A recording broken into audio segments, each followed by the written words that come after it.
Hi, Jim, and thank you so much for being here with me. And my name is Natalie, as Jim said, and I am the confidence coach. And I'm the confidence coach for introverted business owners. I'm Jim J. Doyle, and I'm the vitality guy. What I do is I work with the vitality of people, businesses, and situations. It may sound complex, but what it is getting everything in flow: mind, body, spirit, business, getting them all in flow and getting them flowing easily. Now, Jim, as you know, I'm a confidence coach and I work very much with confidence. But one of the things that I'm quite interested in is energy. And you mentioned that you work with energy and help and confidence as well. And I'd love to know, how does these two things combined? Now, I vaguely understand energy, the woo-woo of energy and energy as an introvert or extrovert, but you dig deeper than that. And I'd love to have you explain energy, confidence. Okay, nice little question. I will endeavor to keep it as compressed as possible. How do you compress energy?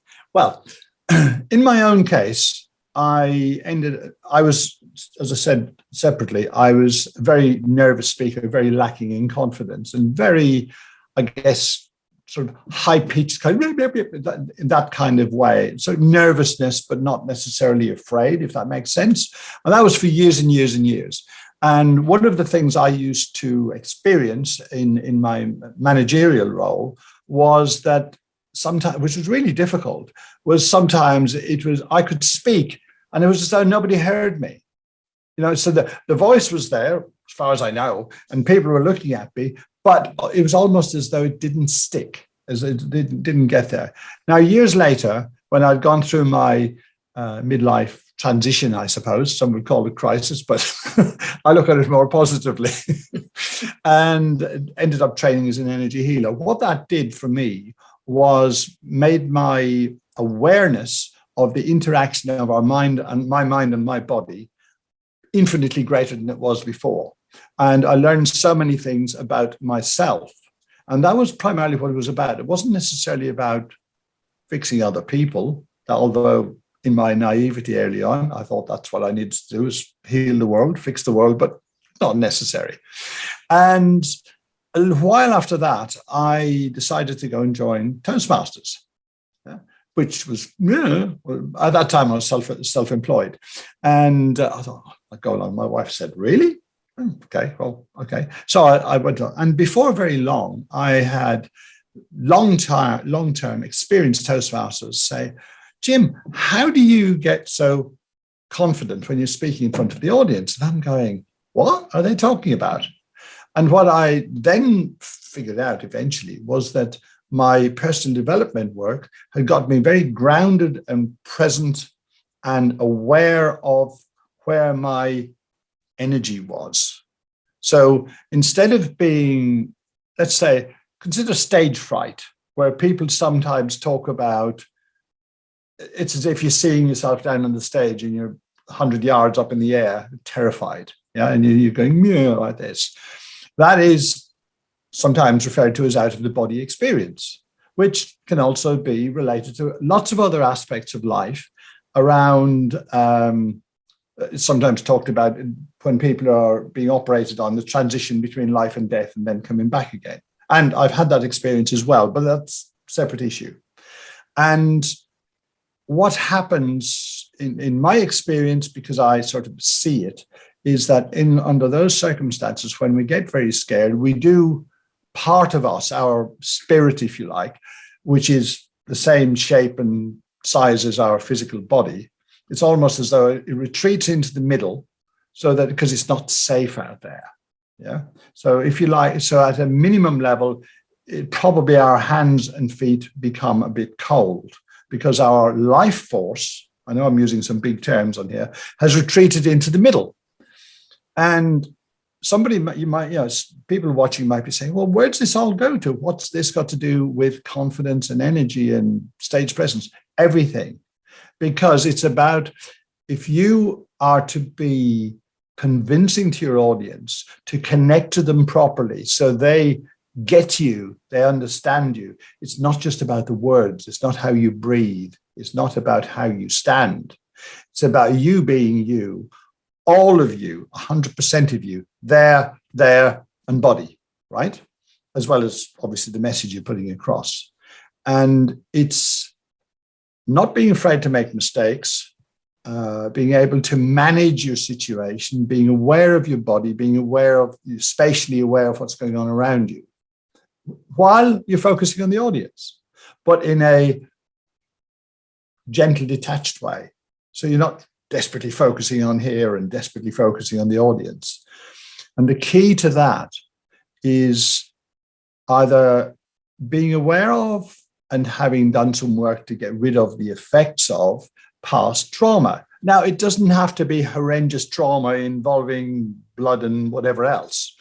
It can be things that a teacher shouted at you when you were little. An accident happened, a couple of years ago. It can be events totally unrelated to you speaking and your audience, but something that happened back then, it somehow brings the reminiscence in when you stand up in this situation. So that old feeling from when you were 5 years old is coming up inside, and you're, I guess, at a mental level, you're responding to that, and your body goes, "Oh my goodness, this is very similar to what I had," and your mind goes, "Whoop, getting nervous down here, time to panic." So the adrenaline cranks up, and you go round and round and round, and then we have all the usual responses of, we're speaking from the top of our throat, squeaky voice, and we're nervous and we forget what we're doing because the we are not fully present.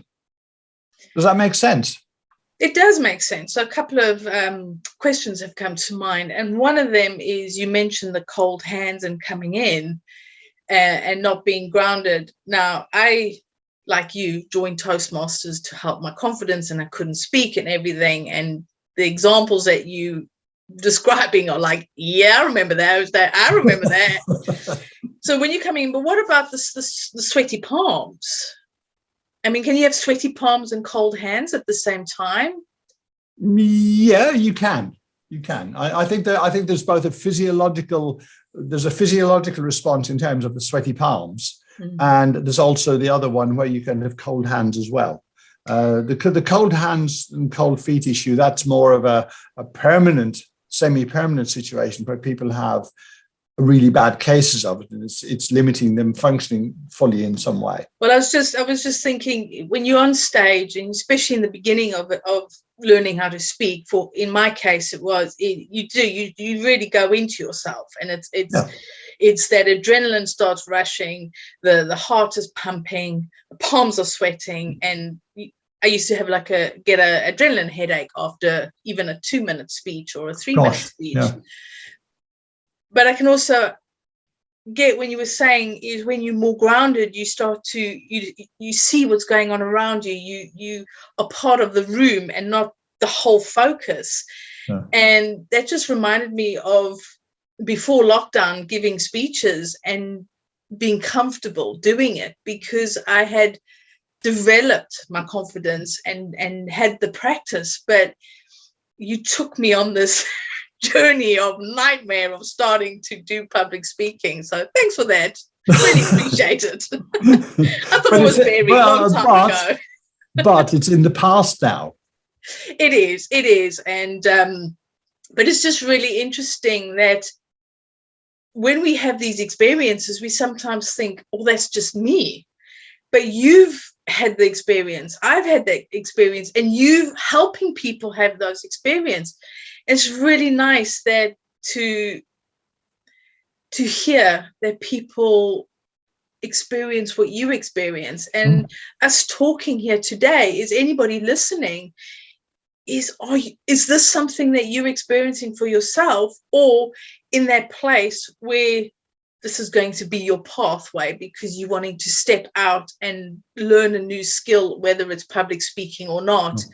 But when you push yourself out of your comfort zone, you get the in the heart and the, everything happening. So it's not just public speaking. It can be any situation that brings that brings that forth. So it's just quite interesting how the idea of grounding yourself and finding a way to get that. Now I'm thinking, do correct me if I'm wrong, and I know you will, is grounding yourself is almost having to learn how to do it as opposed to becoming an instinct thing, because I don't think I've ground myself the way that you're thinking, but yet I do workshops, I present, I'm talking here, and I'm quite comfortable, but I'm not grounded. Now, how can that impact somebody if they're not grounded? Or is there something that they can do to help themselves? Or can you merrily go on your way and just float about there? Well, what I would suggest is that this may become slightly long, detailed. So what I suggest is we finish this video now, and then we start another one, which is basically focused on grounding. So that feel about right? Okay. Yeah. Okay. So see you in a few minutes. So I've stopped my video. Do you want to do it, stop and start? Yeah. I just keep it all going. Oh, right. Okay. Well, just from an editing point of view, it's a lot easier. I know it is, but I've done that before. I've forgotten, or it hasn't connected. Oh, yeah. So yeah. I just belts and braces, as my husband says. Fair enough. Fair enough.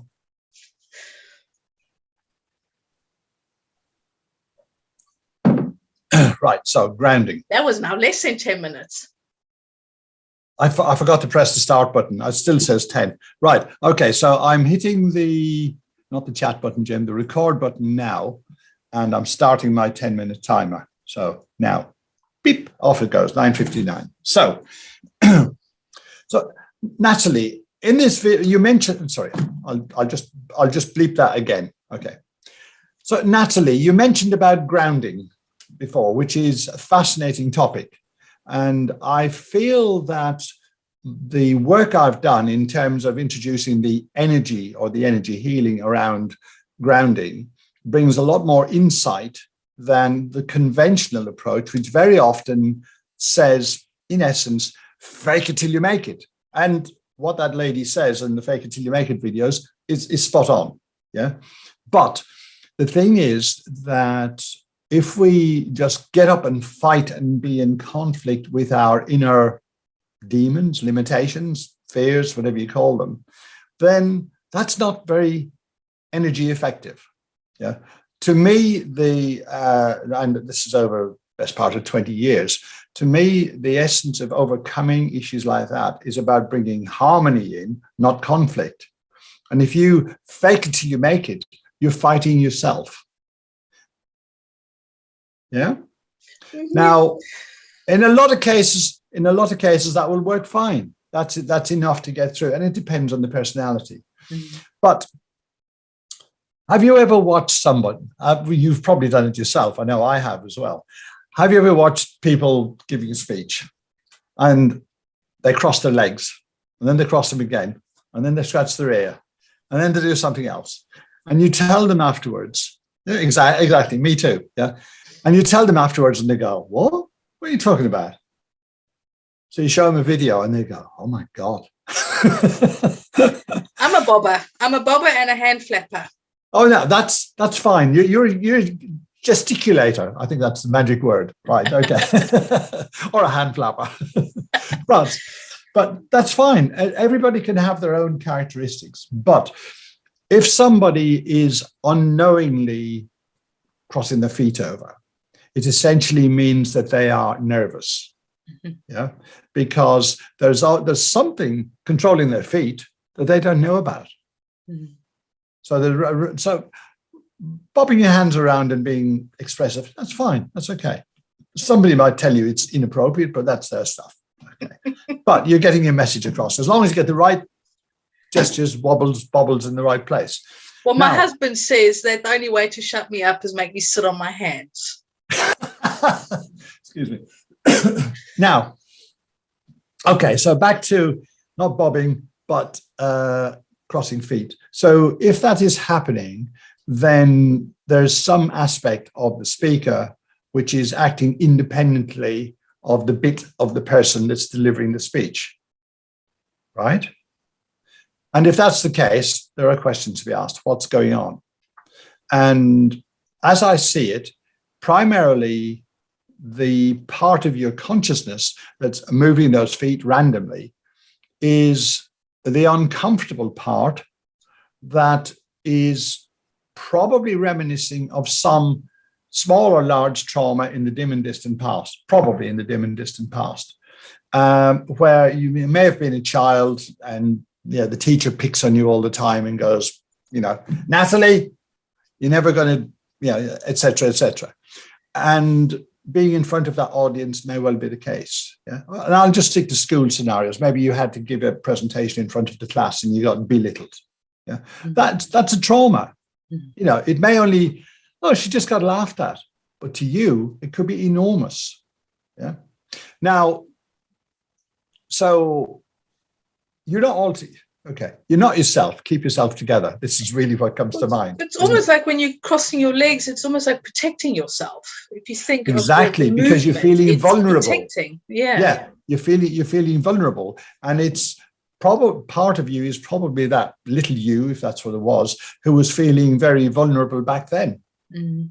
And it doesn't matter what happened. It's nothing to do with presentation. It could be crazy stuff, totally unrelated. I don't know, a big wave got you when you're on the beach. Seriously, it can be all kinds of things. So the thing you essentially need to do is become more self-aware. Yeah. How you do that will the best methods of doing that will vary from person to person. Now, I'm going to say straight up front, some of you watching will go, what? And I would say meditation and yoga. And both of those help you, yoga or Pilates or whatever, body stretch, self-torturing thing there is. Both of those help you to become more aware of your mind and your body and your emotions in the process. And it's getting to know yourself. Yeah. Now, if I said to somebody, obviously not you, Natalie, if I said to somebody, here, why don't you just do this video and just tell me about it on video? And you go, no, I can't do that. Who's actually saying that? Because it may not be you.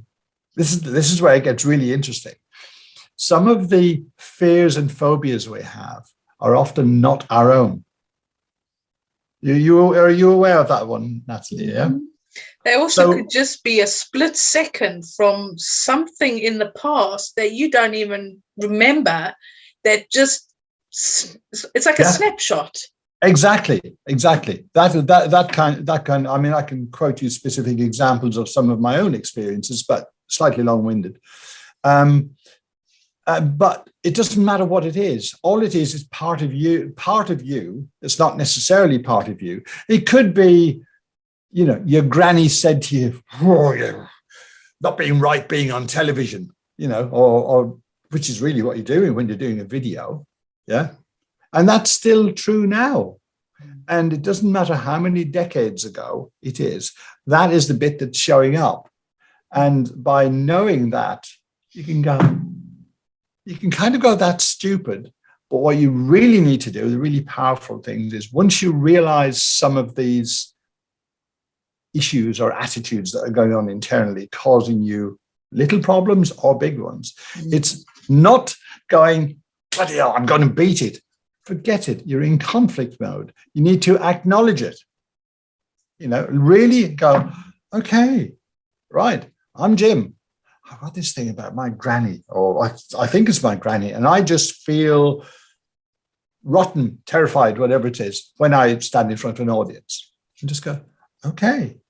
And literally imagine that fear, that thought, that shaking, whatever it is. Imagine it's got a mind of its own. And internally, in case there's anybody listening, internally, just thank it for being there and let it go.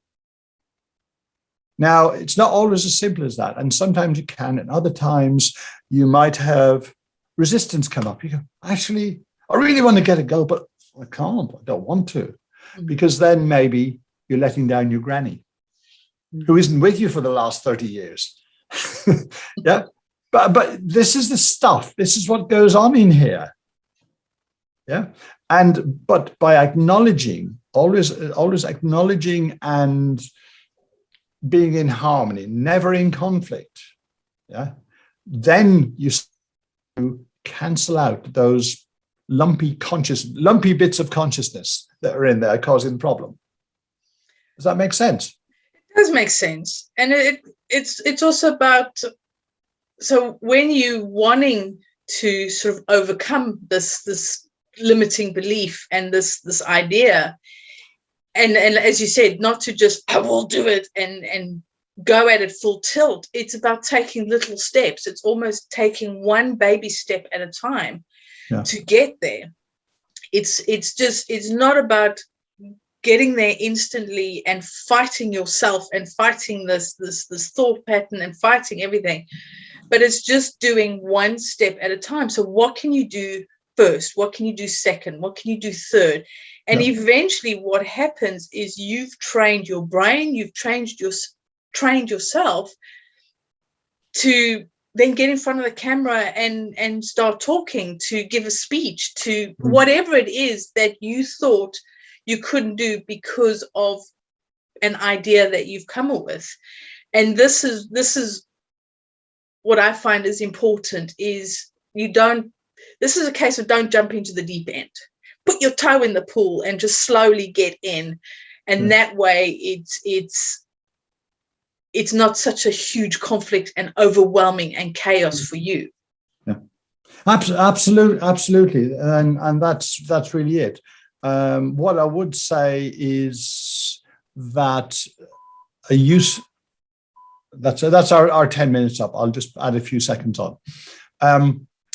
What I would say is that a very useful practice for doing video, you may be terrified of going on Facebook or whatever it is. And there's a whole other set of, which we can talk about separately. There's a whole other set of aspects come up when you're doing Facebook and videos that go online and you don't know who's going to watch them when, etc. Extra triggers that come up there. But literally, you're not sure. Don't worry about the light. Or get in front of a window, facing a window, not your back to it, because then your face is all dark and nobody sees you. Yeah. And literally stick your phone there, whatever, sit in your car, doesn't matter. And talk to the camera as if you're talking to somebody you need to talk to, or your best friend or whatever. That's the easy bit. And believe me, I've tried to get many Toastmasters to do this in the past. And in the end, I went, oh, they don't want it. And the interesting bit is play it back and watch it attentively. And the first thing you may find is, I hate my voice. God, I look an idiot. Etc. And what, really? Did I pick my nose? Create a YouTube channel and start editing your videos. You very soon get used to your voice. You get used to the way you do. And I've realized that's how I realized I bob a lot and I bob a lot. That's fine. That's fine. But if for somebody who's really nervous, open your YouTube channel and just publish your video, set it up to publish your videos automatically as not secret, personal, private. Yeah. Private or whichever one it is. So nobody else can see them unless they manage to hack the complete YouTube. So, and that way you can watch it as and when. You can watch it on your computer or on your phone. Well, start on your phone and gradually get bigger onto the computer and get used to doing it. And that really is not liking your own voice. That really is something you can work with. And that literally is about not fake until you make it, but that is about practice. Yeah, it's learning your own voice, because quite often it's not necessarily liking your own voice, it's learning your own voice, because we obviously hear our voices internally, and when we listen to ourselves on a recording, we're hearing it coming in our ears as opposed to in there somewhere. And it's we think our voice sounds like a way it sounds. But when you hear it, it's like, hang on a minute, this doesn't sound like me. And this is what it is. It's not necessarily liking your voice, it's having to learn your voice. It's almost having to learn the way you sound.